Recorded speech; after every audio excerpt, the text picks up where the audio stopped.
Good morning. Henry McClure Live. There's Charlie Wilson. I'm about ready to make a video live on YouTube.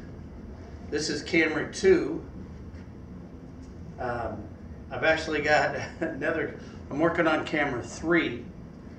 I've got a Mevo camera that I'm having trouble getting it hooked up to my phone via Wi-Fi. Haven't done it in a while, and you know, maybe I need to upgrade some software or whatever, but you know, the curse of technology is passwords and upgrades. But anyway, the crux of today's video is to answer my cousin's Christmas letter. And I'm telling you, the guy's a good writer. But I just don't have the patience that this guy's got to write a letter like that to update. So I'm going to take the easy way out and make a Henry McClure Live video.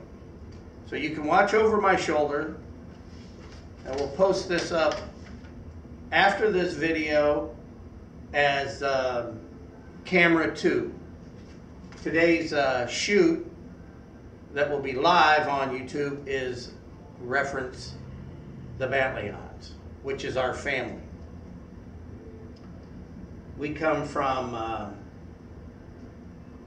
we're fourth generation Bantleons. Henry and Wilhelmina were married in Germany. He was a French military major, and Wilhelmina was a German aristocrat. They met at Heidelberg in college, and they were basically shunned. The Germans and French didn't fraternize in that capacity at that time, and they moved to Pennsylvania, proceeded to have 13 kids. Henry probably had a couple of more kids outside the marriage, which caused Wilhelmina some consternation, and actually she later divorced Henry and then moved to Seattle. Henry's third son was Henry Augustus Bantleon, and he was the third son, or third kid, and he didn't really take kindly to his father's. He didn't get along with his dad anyway. He joined the Union Army at age 13, and when he was discharged, he was discharged to Wyandotte, which later on became Kansas City, Kansas. And his first job, a job that he had was, first he was a conductor on the railroad, and then later on became the foreman of the yard in the UP Railroad. Henry and his wife, whose first name slips me right this second, and I'll get to it. They had 2 kids, Vern and Clifford, and Vern was a doctor, and then Clifford was my grandfather, and that was Clifford Augustus Bantleon. And Clifford and Mary had 2 daughters, first Mariana, and then second Virginia. Virginia's my mom. Harvey, who drafted the letter, is a sibling or a product of the marriage between Mariana Bantleon and Harvey Hoover. Harvey, who the drafter of the letter, his name is Harvey Bantleon Hoover. And he's got sisters, Mariana, Elizabeth, then Harvey. Then I think right in there they had a sibling that died at birth, and then there's then Virginia and Marthanelle. And so those are my first cousins on the Bantleon side from Mariana, my mom's older sister. Charlie Wilson, you're going to have to wait to go outside till after the video shoots, okay? But in the meantime, I would like it if you would go lay down in your bed. Okay? Schnapp.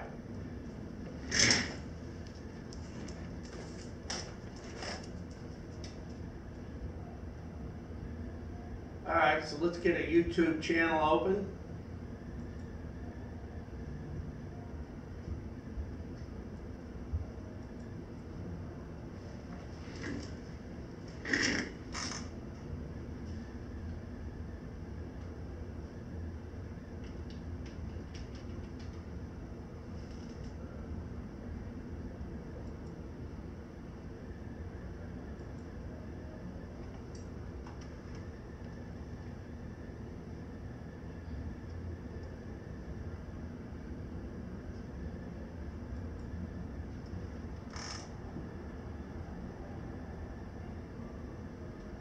Good morning, Henry McClure Live. How are you doing today? This video is dedicated to Harvey Bantleon Hoover in a direct response to the Christmas letter that was just articulately read to me by Rebecca Clancy, my new girlfriend, my girlfriend. And more to comment on her later. She's a beautiful woman, and I'd like to talk to her. I'd like to talk about her later, but Harvey, I want to compliment you on your letter. You got a lot of patience, and I can see a lot of thought and love went into this letter. And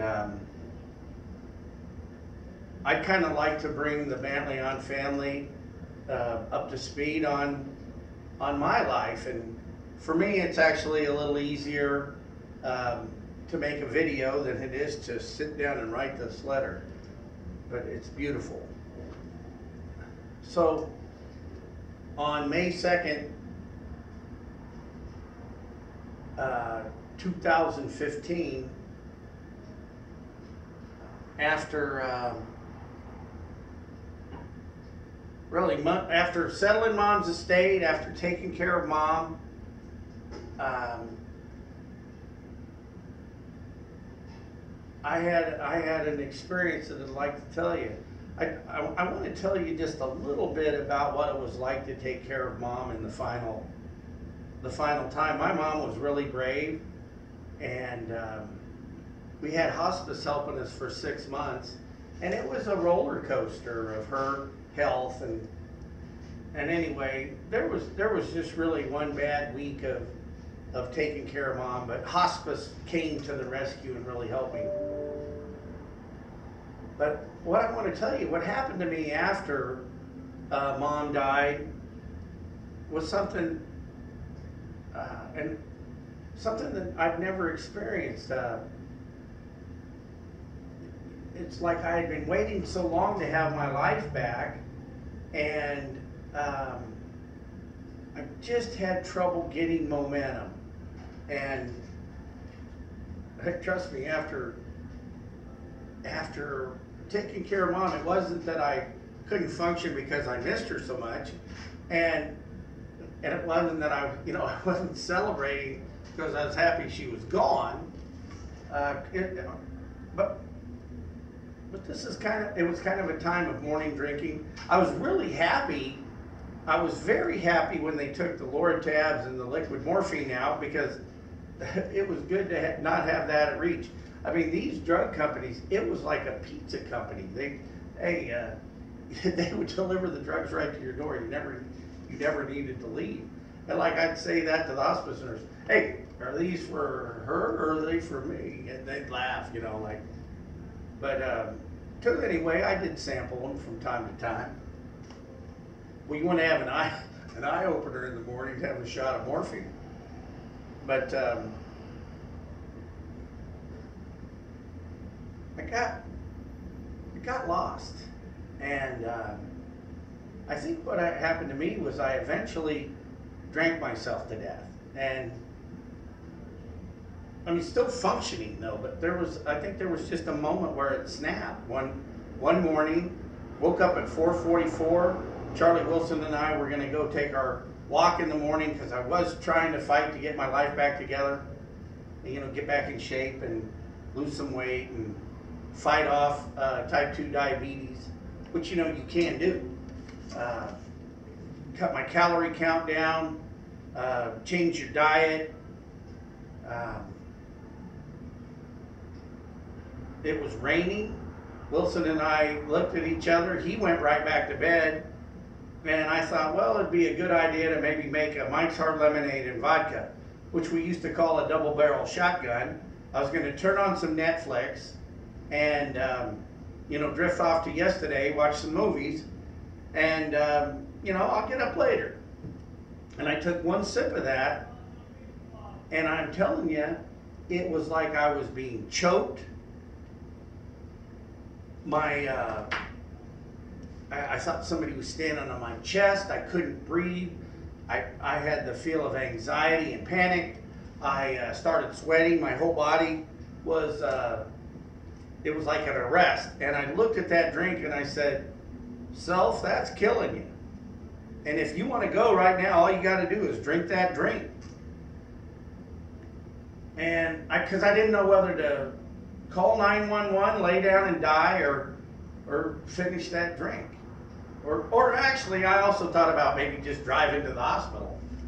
But I set the drink down and I went in and I looked in the mirror and I did not recognize the guy in the glass. I was going to get sick into the sink. And, I retched a couple of times. And when I really got a good look and I'm trying to focus on myself, I didn't know the man in the glass, and it was like I got scared and panicked, and my head popped back, and I remember just a bright light, and it was like I traveled through time and watched the world evolve. If you've seen the movie Lucy, there's times where she travels through time, and it's like a flip show, you know what I mean, where it's frame after frame after frame. But this was the wildest experience I've ever had, and it was like I was seeing a glimpse of how we got here, and then I'm standing above my 3-year-old self at the corner of 19th and Oakley, outside my body, looking at my 3-year-old self, drunk, kind of passed out because I went up and got those little cans of Coors. Then I had to live my life. It was just like the movie Scrooge. And I went through my life, and the pain of death is not as bad as the pain of the transgressions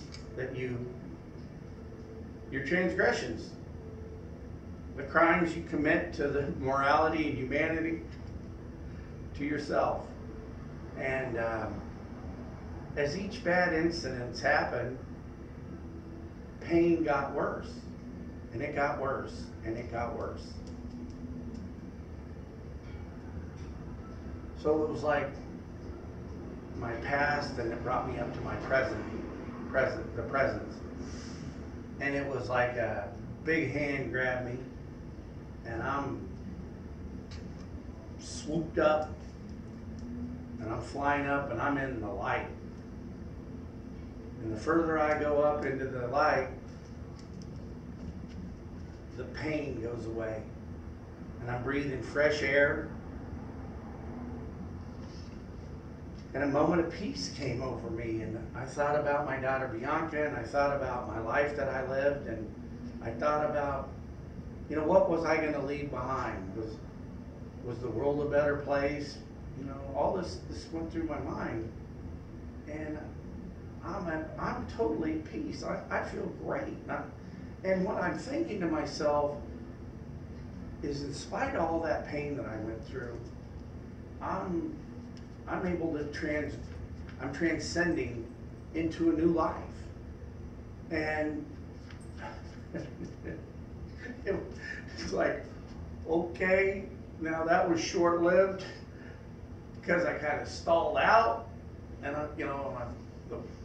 the wind kind of stops, and and I'm floating. I'm like, okay, what's going on here now?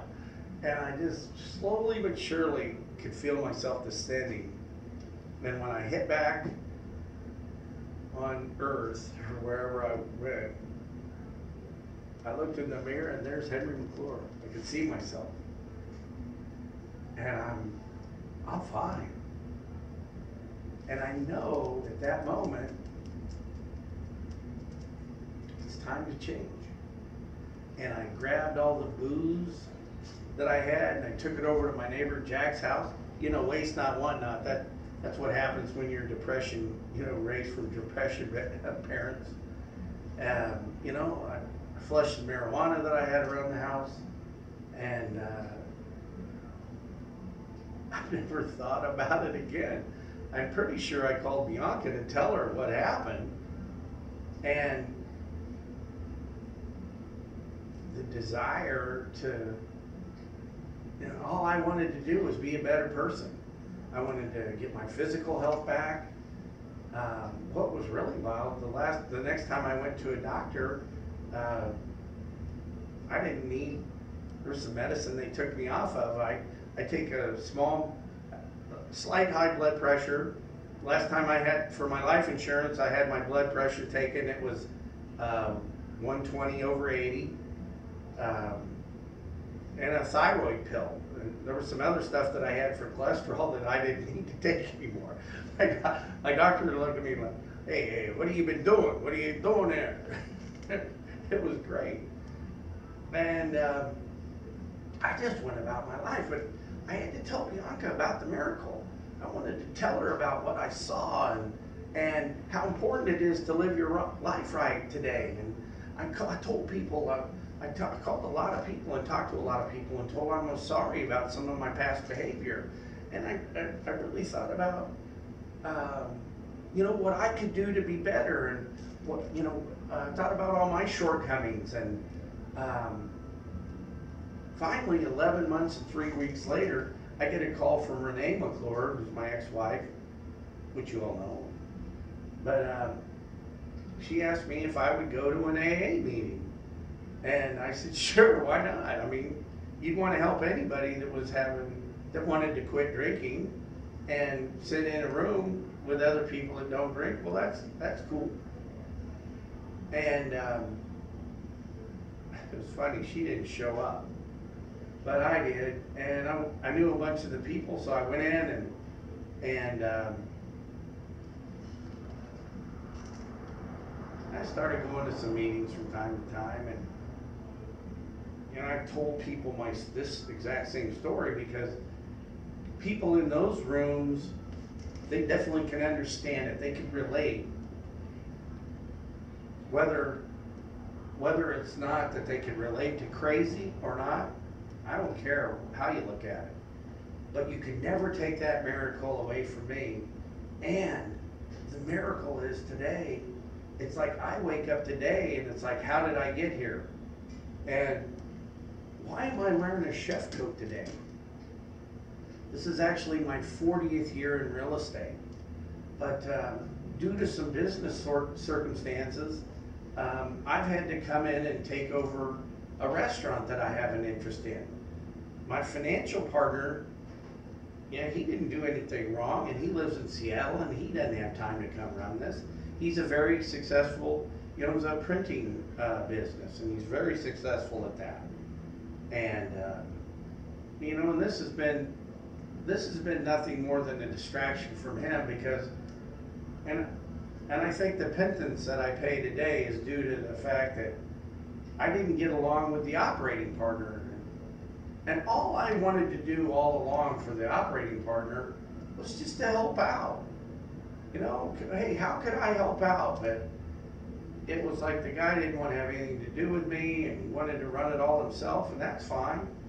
But you know, all I wanted to do was help. And I didn't really like being in the sidelines. You know, I've grown to admire some of the successes of that young man, but the one thing that I don't admire is quitting. you just can't quit your partners. It's just like, you can't quit having faith. And what I'm here to tell you is, never quit having hope.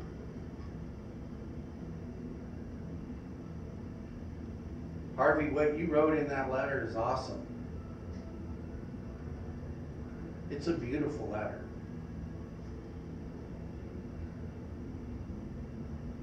I understand the epiphany that you had. I get that too. I remember after going to a speaker meeting and then going to another meeting the next day of Alcoholics Anonymous and having a spiritual change from the program. And it's like, whoa, wow. So if people would just keep going to these meetings,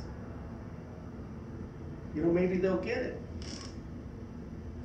I think today, I'd have to look, I check from time to time. I try to cope with my little brother, Matt. You know, because quite frankly, I haven't had time to go to meetings lately because of my life. And I would love to help people, I do, I would. But I think today it's 1,688 days from May 2nd, 2015. And I try to tell Matt, if that's all I got, if that's all I've got to contribute is to not drink for that long, well, that's the best I can do today. You know, I think there are people that are a lot smarter than me about a lot of stuff. And that's another thing. I've been able to take, in my life, it's always been black and white. Either you're against me or you're with me. But I've been able to come to the center with the people that we have different views with, or I have different views with, or maybe not in favor of some of my views, or my business acumen, or my business ideas. And I'm able to be neutral with those people today and just not care, because I don't have the energy to give those people. And that is what's happened to me over the 1,688 days or so, plus or minus, is my ability to read energy. I can't be around negativity. I can't be around hate. But man, I get around somebody with a little hope and faith. I love that. That's easy. Man, that feels great. So the restaurant's been a lot. I've had to, actually, the best way to run it is I live above the restaurant. I've got 1,875 feet of home up here. And this was originally called Otto's Dispensary. And Otto raised his family here. And any of the Bantleons, you've got to remember Norma Dempsey, the little lady that helped Mom. Well, I remember Dempsey's son, Norman, always used to drink at the Otto's. And this is where we'd come as kids, because this is where all the old people, my age now, would drink, because Otto would keep the air conditioning at 68 degrees. And this was a fun place to, you know, and I've always talked to the people, the older people in my whole life. You know, they were interesting. They had great stories. But I do like movies. And I'm kind of a fan of these Marvel movies. And there was a movie that came out, it's called Captain Marvel. It came out this March or so. And I remember watching the movie Endgame, and there was a character in Endgame that you're going, hey, who's that chick? Where'd she come from? Look at those superpowers she got. And so Endgame is here, and then Captain Marvel came out here, and then it tells you who that person is. Well, so, but But I'm telling you, a Marvel movie came out this year, and I didn't even know about it because I'm so enthralled with everything I'm doing. You know, I don't know what I'm doing right, and I don't know what I'm doing wrong in the food business, but you know, I know that the competition's tough. There's a lot of people fighting for your food dollar. We've got 2.3% unemployment in Topeka, which makes it impossible to find help. And then the help that you do find that shows up, you know, it's sketchy at best from time to time. You know, you get some good people, and then you pay them well, and or try, you know, do your best within a budget. But I did get my my real estate license renewed and all my education, and I moved my real estate license over to the Coldwell Banker office that I worked at before I went to work for the Macerich Company. A guy named Ben Blair.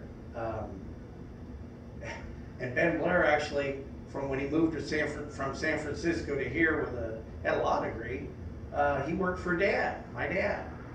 And so Ben and I had a long history in life, and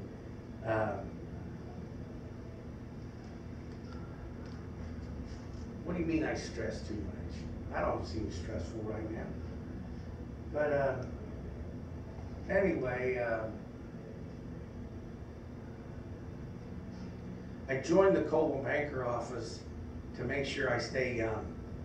They're the #1 company for technology. So everything that, you know, all the new trends in technology, you know, I'll have the ability to learn all that. But I've got a bunch of commercial real estate that I'm working on, and that takes time to develop anyway. And